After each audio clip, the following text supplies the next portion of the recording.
Hey guys, good afternoon. Welcome. Today, Secretary Napolitano is going to give her daily briefing on the 2009 H1N1 virus. She's joined by Dr. Kramer, DHS's Chief Medical Officer. Thanks. Thank you, Sean. And again, thank you for joining us. Today, the CDC reports that we have 403 confirmed cases in 38 states. As I said yesterday, we remain cautiously optimistic about how this virus is spreading and the fact that it appears relatively mild when we think about the potential for novel influenza strains. As a result, the CDC today modified its interim guidance regarding the closure of schools and child care facilities. As CDC announced earlier today, this particular strain is currently causing a disease similar in nature to seasonal influenza. And with the new information they've been able to collect, no longer recommend communities immediately close schools. Instead, teachers and students with influenza-like illness should stay home, which is consistent with what would be recommended during a typical flu season. This is an encouraging development, and we applaud communities and school districts for taking proper actions to protect the health and well-being of students and faculty while the scientific process was ongoing. And although we have these encouraging signs, I want to be clear. This is not a time for complacency or the belief that we can simply declare victory over H1N1 and move on. While we have taken steps that have successfully limited the impact of H1N1 at this time, this virus is still present in our country. People are still getting infected and sick, with some requiring hospitalization. And H1N1 will likely reemerge down the road, even as early as the coming fall when the flu season really begins. This is why we are preparing now for what may come in the future. We are not in a place where we can simply sit back and see what happens. We have to lean forward. And we have to remain prepared because nature has a way of being a little unpredictable and throwing a curveball from time to time. We are operating not only on a theory of leaning forward, but one of shared responsibility. Again, individuals need to continue to practice good common sense hygiene to prevent the spread of the flu. This means washing your hands regularly, covering your mouth when you cough into your sleeve, and if you are sick, stay home from work. If your child is sick, keep your child home from school. These are the ways, the basic precautions that can be used to prevent the spread of the illness. Families need to have contingency plans for dealing with school closures and other items that might impact the household.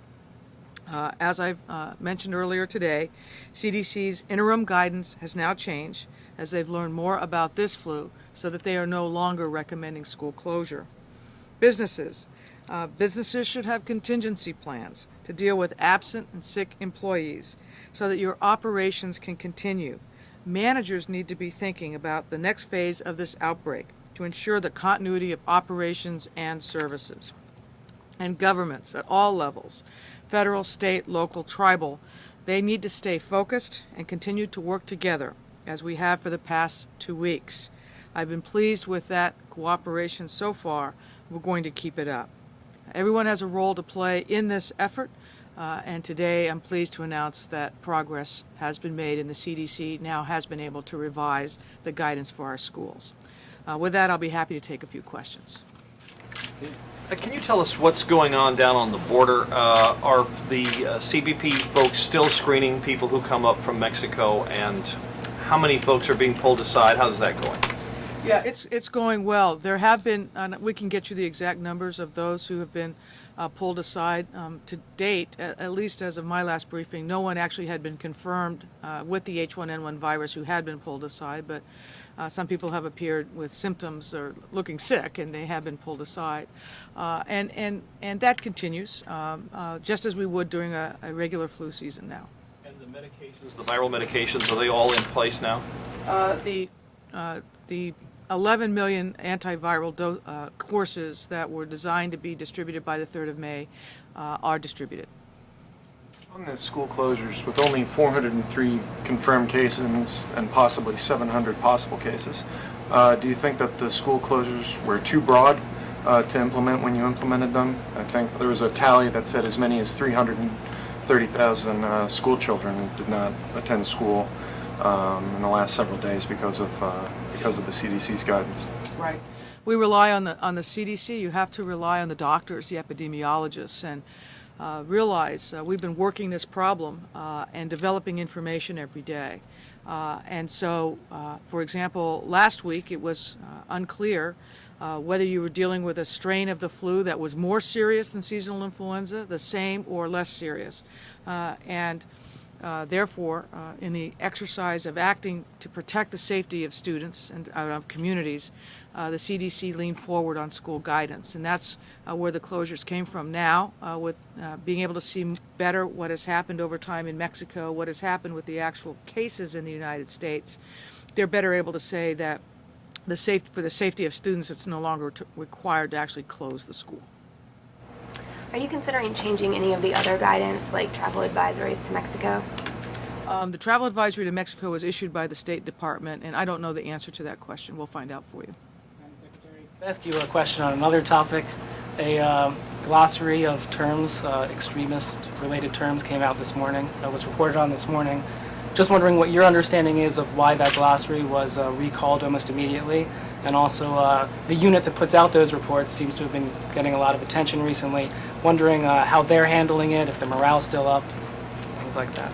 Well, the glossary was withdrawn immediately because it was never authorized to go up. It never should have been posted. It never should have been put on any kind of public website at all. So, as you say, it was almost immediately withdrawn. And it was withdrawn.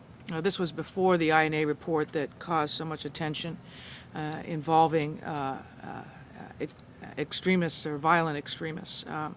That was poorly written as well. That was also posted without authorization. So in the aftermath of that report, we put in place procedures to make sure that things are not just well done and carefully done, but carefully reviewed before they're disseminated to the public, particularly to law enforcement. And those protocols are now in effect and are in force. But it was called a lexicon, a glossary, that was published this morning, like I said, was never authorized to go out, should not have gone out, was almost immediately withdrawn. You know how the unit is handling so much exposure? You know, in just a month, there's been a lot of stories about the unit. Well, they've taken some heat, and let me just say that the men and women in that unit are there because of their commitment to the protection of this country. Many of them joined the unit after the terrorist attack on 9/11, and that's their incentive for being here. So I respect that. But on the other hand, there clearly have been some problems, and we've now, I think, we have fixed those and have taken appropriate action so they don't recur. So we're going to move forward. For either one of you, as far as you know, has anyone been able to map how this outbreak has gone so far and compare it to previous flu outbreaks and draw any conclusions from that? Is there enough data to do that?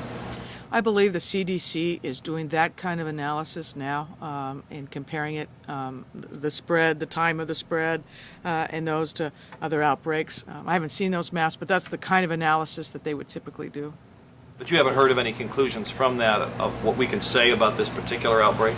Yeah, it typically takes a fair amount of time to be able to go through the public health records, so I would expect that it'll be a number of weeks yet before the CDC has it finished. But they're doing that right now. That's the kind of analysis they're doing. And also looking more in depth about what happened in Mexico, so we really understand what happened there. I may have missed this, but did any directives ever go out to CBP people on whether they should wear masks and gloves? There was a directive that went out that said that if they are in close contact with someone who appears to have symptoms of the flu, they should wear a mask. And we can give you a copy of that. Although there is some good news on the possible spread and severity, there's been bad news with more countries banning pork imports. And I was wondering if you or other members of the cabinet, State Department or Secretary Vilsack have reached out to foreign leaders especially China, Russia, and other countries in Eastern Europe. I believe there's been a very consolidated response. It's not just the State Department, the Department of Agriculture, but the United States Trade Representative as well. And that was discussed in the cabinet meeting last Friday with the President, because there's no need to ban pork products. This is not a foodborne illness. All right. Thanks, guys. Thank you all very much. Thank you very much.